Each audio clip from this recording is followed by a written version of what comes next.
বিশ্বাসের শক্তি কতটা গভীর হলে একজন মানুষ নিজের কষ্ট, আরাম ও নিরাপত্তাকে উপেক্ষা করে হাজার কিলোমিটার পথ পায়ে হেঁটে অতিক্রম করতে পারেন, তারই এক অনন্য উদাহরণ আরামবাগ পৌরসভার ১৯ নম্বর ওয়ার্ডের বিজেপি কাউন্সিলর বিশ্বজিৎ ঘোষ। ২০২৫ সালের ২০ ডিসেম্বর আরামবাগ থেকে গুজরাটের সোমনাথ মন্দিরের উদ্দেশ্যে প্রায় ২,২০০ কিলোমিটার দীর্ঘ পদযাত্রা শুরু করেন তিনি। তবে যাত্রাপথে দুর্ঘটনায় পা ভেঙে গুরুতর আহত হলেও তার মানসিক শক্তি ভাঙেনি। পরে গাড়িতে করে সোমনাথ দর্শন সম্পূর্ণ করেন। এই দীর্ঘ যাত্রাপথে তাঁর সহযাত্রী ঘণ্টা সর্বক্ষণ তার পাশে ছিলেন। পাশাপাশি প্রশাসনের সহযোগিতায় আয়ুষ্মান কার্ডের মাধ্যমে চিকিৎসার সুযোগও পান বিশ্বজিৎ ঘোষ।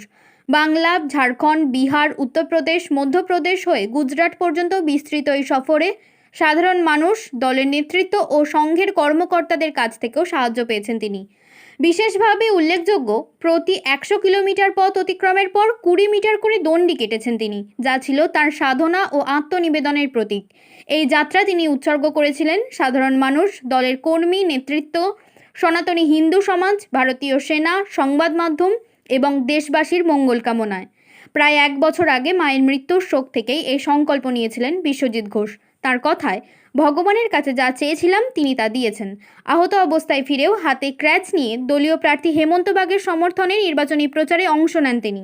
বিশ্বাস, শোক, আত্মত্যাগ ও অদম্য মানসিক শক্তির এই যাত্রা আজ বহু মানুষের কাছে অনুপ্রেরণার প্রতীক হয়ে উঠেছে। এখন তার নিজের মুখেই শুনুন তার সেই অভিজ্ঞতার কাহিনী। পায়ে হেঁটে তো তীর্থযাত্রা করতে বেরিয়েছিলেন, তো তীর্থযাত্রা সম্পূর্ণ হয়েছে এবং কোথায় কোথায় গেলেন একটু যদি বলেন। তীর্থযাত্রাটা পুরোটা করতে পারলাম না, কারণ একটা দুর্ঘটনার সম্মুখীন হতে হলো। আমার যাত্রাটা ছিল ২০ ডিসেম্বর। ২০ ডিসেম্বর থেকে ভোর ৪টের সময় আমি আরামবাগ বাবা বজরংবলী মন্দির থেকে আমি যাত্রা শুরু করি এবং ওই দিন যাত্রা শুরু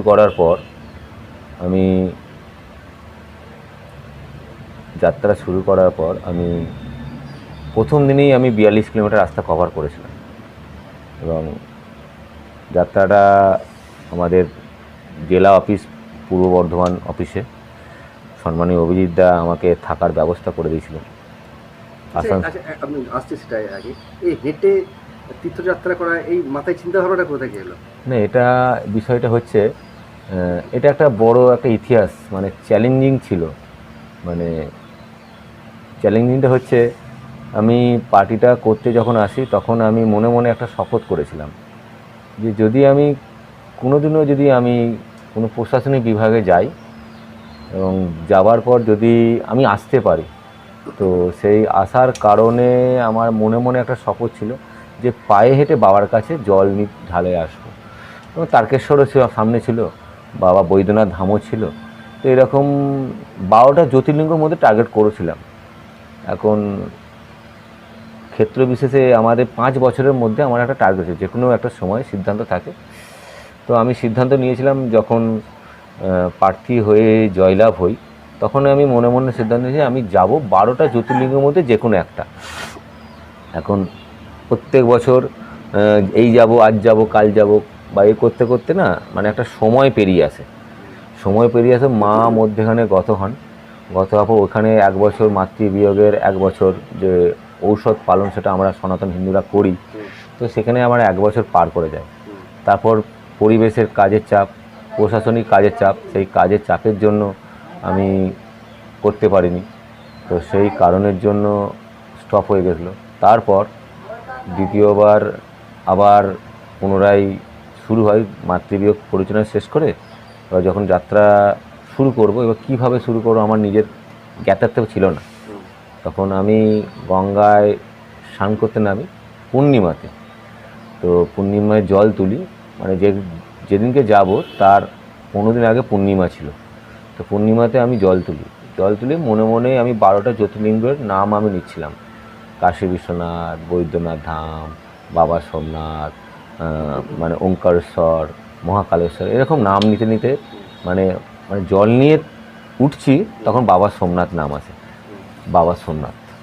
বাবা সোমনাথের উদ্দেশ্যে আমি ওখানে জল নিবেদন করে আমি ২০ জানুয়ারি শুরু করি। প্রথম আমি মানে বাংলা পার করে ঝাড়খণ্ড থেকে বিহার থেকে উত্তরপ্রদেশ, মধ্যপ্রদেশ, তারপর গুজরাট।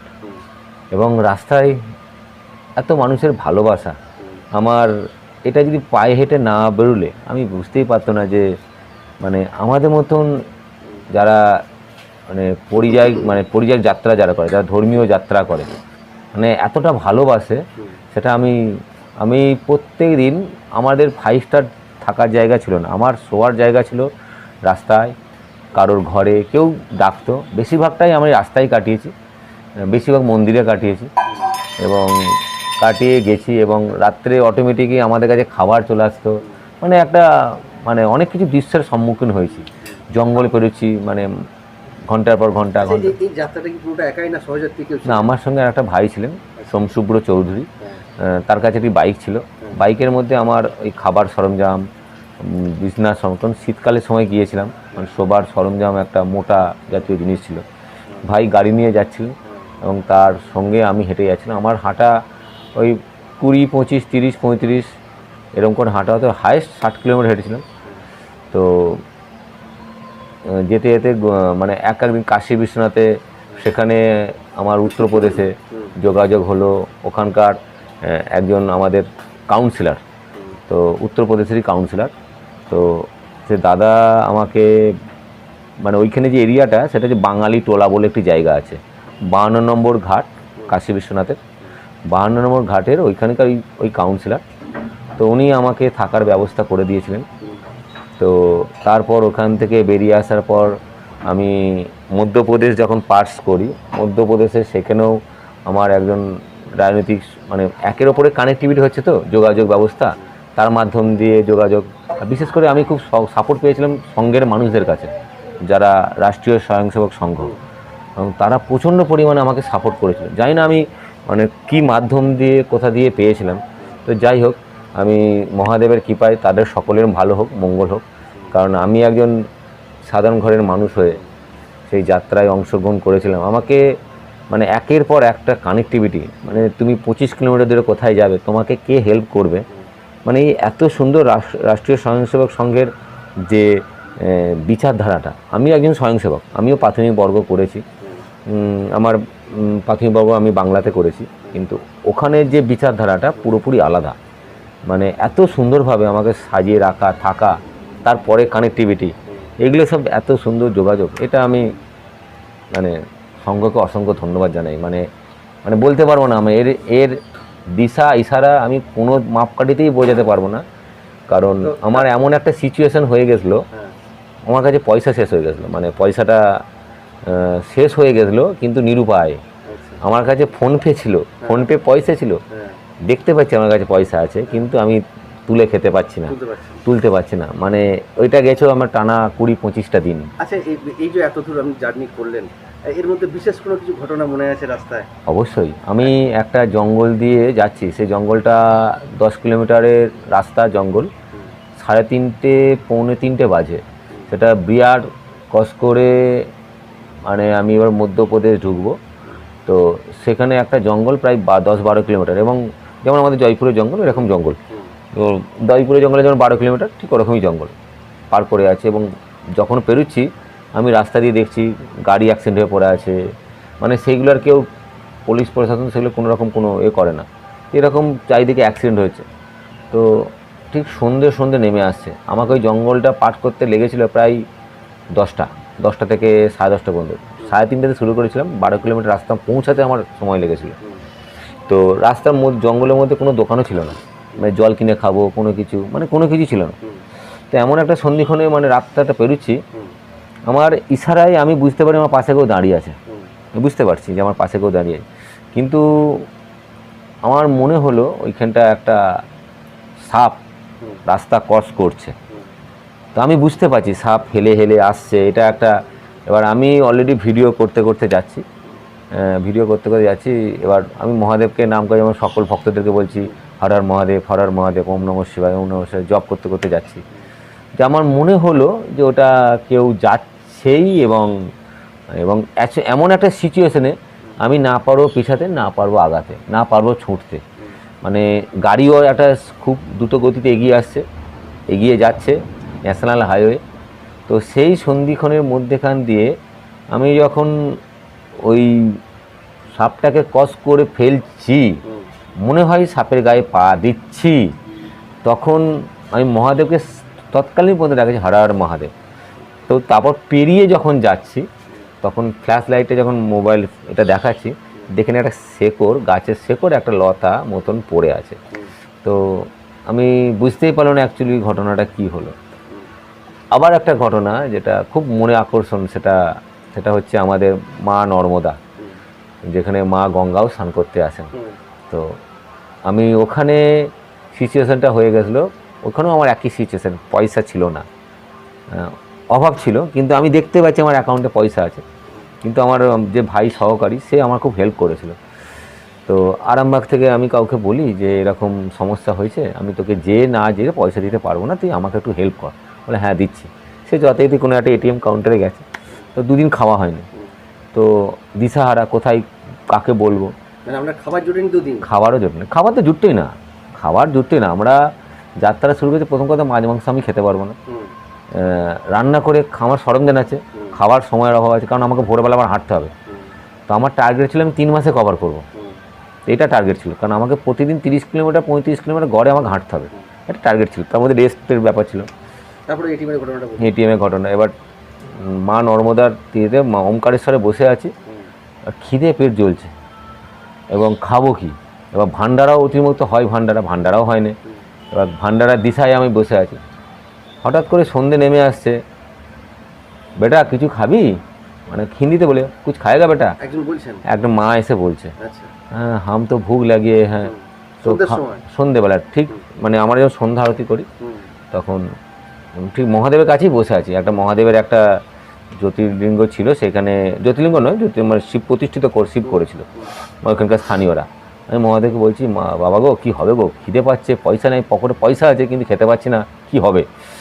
তখন একটা মানে তার আগের দিনে ওই পূর্ণিমাতে এরকম কোনো ওখানকার স্থানীয়রা অনুষ্ঠান করে, এবং অনুষ্ঠান করে চলে যায়। সেই সময় আমি সন্ধ্যেবেলাতে বসে আছি, বসে একজন এসে বললো, बेटा कुछ खाया? देखा तो मैंने सुबह से तो कुछ खाया नहीं, यहाँ पे बैठे हो।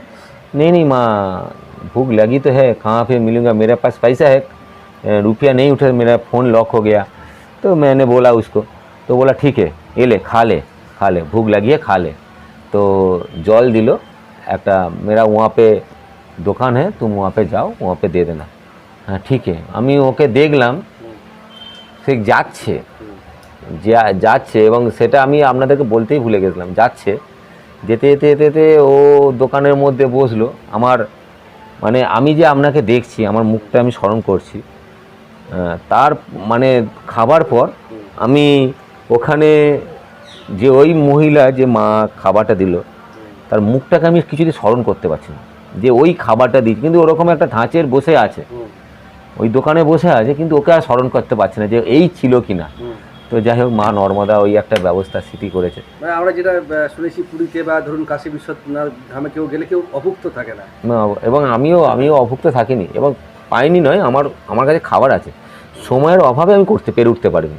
তো রাত্রেবেলা থাকবো কোথায়, স্টে করা, জলের ব্যবস্থা নাই, কোনো বিস্কুট খাওয়া না খাওয়া, এগুলো তো হয়ে গেলে হতেই, এগুলো এই যাত্রা যারা কাওয়াড়ি যাত্রা করে তাদের এগুলো হয়। আচ্ছা, এই যাত্রাটা সম্পূর্ণ করতে পারলেন না কেন, সেই ঘটনাটা একটু বলুন। যাত্রাটা সম্পূর্ণটা করতে পারলাম না, এটা যাত্রাটা ছিল আমার, বিশেষ করে আমার ওয়ার্ডের মানুষদের জন্য, আমার 19 নম্বর ওয়ার্ডের নাগরিক, যারা আমাকে ওই প্রতিকূলতার মধ্যেখানে আমাকে জয়যুক্ত করিয়েছে। কারণ প্রত্যেক বুথে রিগিং, প্রত্যেক বুথে মানে মারপিট, আমাকে প্রচুর মেরেছে, মার খেয়েছি আমি। মানে আমাকে টার্গেট ছিল মানে টিএমসিদের ভোট এলেই বিশ্বজিৎ ঘোষকে মারো। আমরা সোশ্যাল মিডিয়ায় দেখেছি আপনি দণ্ডি পর্যন্ত খেটেছেন, এবং এক পদ্ধতিতে। না আমি কেটেছি সমাজে যারা বিশিষ্ট মানুষ, যাদের দ্বারা সমাজ উন্নতি হয়। আমি কেটেছি সমাজে যারা চতুর্থ স্তম্ভ, সমাজে মিডিয়া সেলের জন্য, তাদের জন্য কেটেছি, কারণ তারা অনেক প্রতিকূলতার মধ্যে পড়ে, তাদের জন্য কেটেছি। পুলিশ প্রশাসন, সরকারি বিভাগ, টোটো চালক, অটো চালক, বাস চালক, এবং আমার পার্টির নেতৃত্বদের, যারা আমাকে ভালোবাসে, আমি যাকে ভালোবাসি, এবং সবারই উদ্দেশ্যে আমি প্রত্যেক 100 কিলোমিটার অন্তর আমার ডন্ডি কাটা ছিল। তো আমি 10 মিটার করে আমি ডন্ডি কেটেছি, 10 মিটার করে। এই ডন্ডি কাটতে আমার যাত্রাও ঠিক জায়গায় পৌঁছে গেছি, তো 2রা মার্চ হোলির আগের দিন দোল ছিল 3রা মার্চ। তো আমি একটা সেফলি জায়গা খুঁজছিলাম যেখানে আমি দুদিন, কারণ ওখানকার বাইরের রাজ্যে হোলিটা 2-3-4 দিন হয়, যেহেতু পরনে আমার একটিই জামা ছিল, সেই কারণের জন্য আমি স্টে করছিলাম যে একটা সেফলি জায়গা। তো ঘটনাটা ওই আমার বললাম আগে এটিএম ফোন লক হয়ে গেছিলো, তো ওখানে আমি লোকাল ব্রাঞ্চে আমি গিয়েছিলাম। তো ব্রাঞ্চে বলে তো আপনার কোনো টেকনিক্যালি কোনো সমস্যা নেই, আপনি এমার্জেন্সি এখানে লোকাল কোনো এটিএমে যান, মানে ওই কোম্পানি এটিএমে যান, ওখানে যাওয়ার পর ওইখানে পিনটা সেন্ড করুন। তো আমি গুজরাট তখন পৌঁছে গেছি, করেছি গোধরা হয়ে গুজরাট পৌঁছেছি। তো আহমেদাবাদে একটি নারোল বলে জায়গা আছে, সেখানে ব্যাংকে গেলাম, ব্যাংক পাশেই একটা এটিএম ছিল।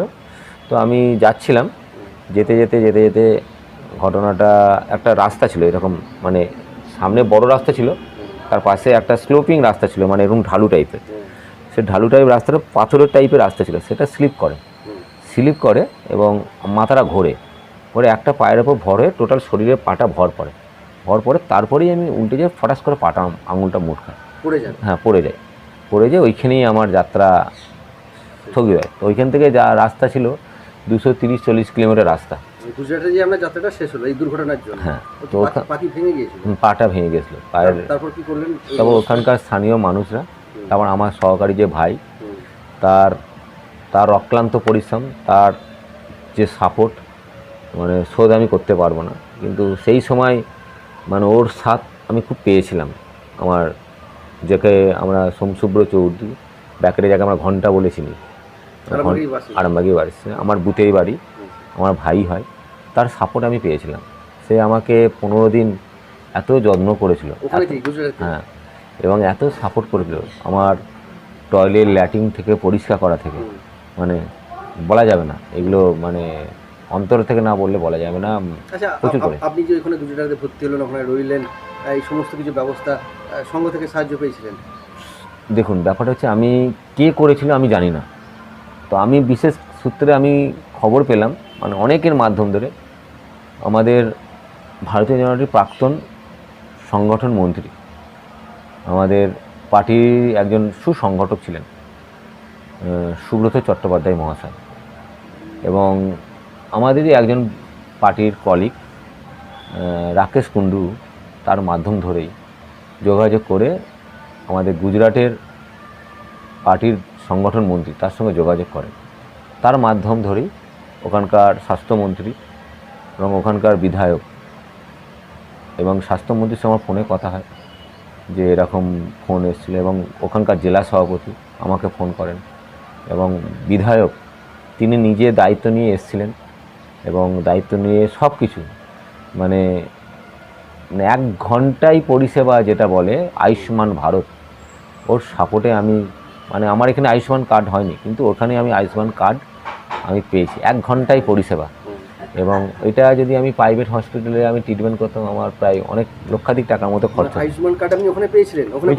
ওইখানে তারপর আমি জমা দিয়ে এসলাম, ওখানে পুরো ফুল ট্রিটমেন্ট, এবং এত সুন্দর পরিষ্কার পরিচ্ছন্ন, ডাক্তারদের মানে অতিথি আপ্যায়ন, মানে আত্মীয়তা। আমি ছিলাম 2রা মার্চ 3রা মার্চ থেকে, না 2রা মার্চ থেকে আপ টু 22শে মার্চ পর্যন্ত। তারপর ওখান থেকে কীভাবে ফিরলেন? ওখান থেকে ফিরলাম বলতে আমার একজন পরিচিত ভাই সায়ন রায়, সে আমাকে আনতে গিয়েছিল, কারণ তার যাবার কথা ছিল, আসার সময় ওকে নিয়ে এসে সব মন্দিরগুলোকে ঘোরানো, কারণ উনি একজন পূজারী। কীভাবে এলেন ওখান থেকে? এখান থেকে গাড়ি গিয়েছিলাম আমাকে আনতে। তো গাড়ি নিয়ে আসার পর ওখান থেকে গাড়ি নিয়ে এসে আমি ওখান থেকে বাবার মন্দিরে আবার পুনরায় গেলাম। আমি কিছুটা হেঁটেছিলাম, তারপর আমি আর হাঁটতে পারছিলাম না, শরীর সাবমিট করছিলাম, তাও 25-30 কিলোমিটার হেঁটেছিলাম। হেঁটার পর আমি পা তো ফেলতেই পারছিলাম না, এই ক্যাচারে করে, এই ক্যাচার আমাকে গিফট করেছিল, তো ওখানে ক্যাচারে করে আমি হাঁটতে পারছি না। এবার আমার খুব বসার সমস্যা। তাহলে শেষ তীর্থস্থান কোনটা ছিল? সোমনাথ। সেটা আপনি জয় করেছেন? সেটা আমি গিয়েছিলাম, আমি হেঁটে যেতে পারি না, আমি গেছি, ওখানে প্রায় 230-40 কিলোমিটার এখনও বাকি আছে, এটা পূরণ করব। আমার পাটা সুস্থ হয়েছে, আমি আধুরা করে এসেছি, আমি বলে এসেছি বাবাকে, বাবা এই জয়টা তো আমাদের সকল হিন্দুদের জয়, আপনি আমাদের জেতান, আমাদের হিন্দুদের মান রাখুন। মহাদেব কথা শুনেছে। দেখুন, বিশ্বাসে মেলায় বস্তু, তার মানে এসে ভোট দিতে পেরেছিলেন? একদম ভোট দিয়ে আমি ভোটের প্রচার করেছি, আমাদের প্রার্থী হেমন্ত বাগের সমর্থনে আমি প্রচার করেছি। আমার যতটুকু করানো আমি ততটুকু করেছি এবং ঘুরেছি, মিশেছি, যোগাযোগ করেছি। আজকে হেমন্ত বাগ জিতেছে, আরামবাগ বিধানসভা জিতেছে, আমাদের জেলা 7টি বিধানসভা জিতেছে, জেলা জিতেছে, রাজ্য জিতেছে, মুখ্যমন্ত্রী বসেছে। আমার আর মানে কি বলবো, জিতে গেছি। মানে একটা অনেক দিনের স্বপ্ন, আমরা বলতে পারবো না দাদা এই আবেগটা কতটা।